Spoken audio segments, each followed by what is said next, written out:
In the vaults of American history, few figures shine as brightly or are as controversial as John F. Kennedy. His charm, leadership, and tragic assassination have made him a subject of endless fascination. But beyond the public glare, there's a gleaming story of silver, finance, and conspiracy theories that add another dimension to JFK's legacy. Let's journey into the shimmering mists of history. Before we delve into the heart of JFK's silver saga, let's turn back the hands of time.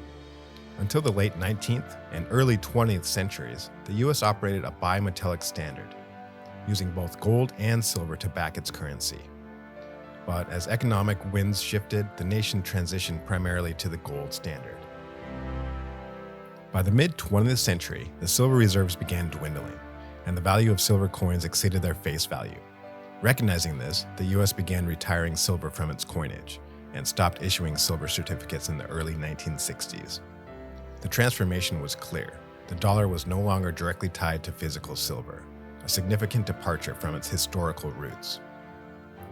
Amidst the silvery threads of history, JFK's Executive Order 11110 stands out as a particularly glittering enigma. The order to some signaled Kennedy's profound intent to dilute the overwhelming power of the Federal Reserve.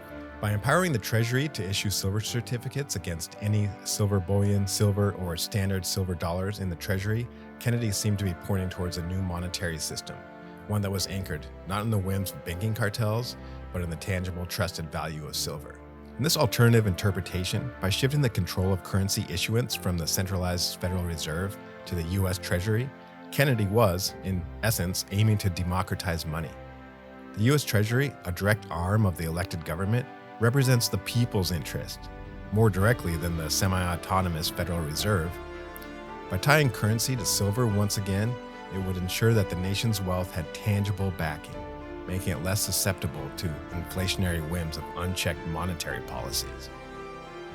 Imagine in America, where its money's worth was not just an abstract promise, but something tangible, something gleaming, a country where the people could, theoretically, walk into a bank and exchange their paper for pure physical silver. Such a system would be less vulnerable to speculative bubbles and the opaque maneuvers of financial elites.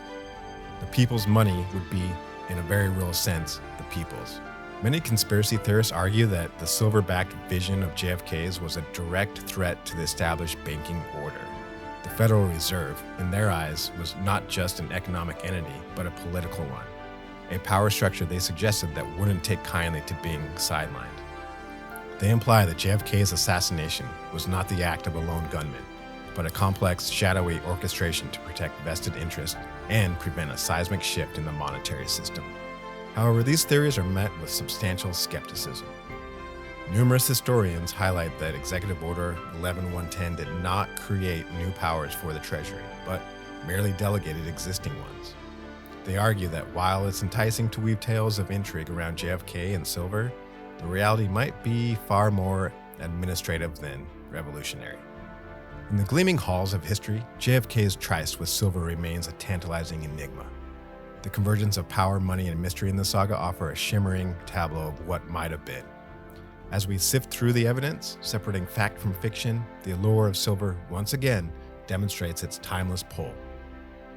As we conclude this chapter of the Silver Chronicles, remember, not everything that glitters is gold.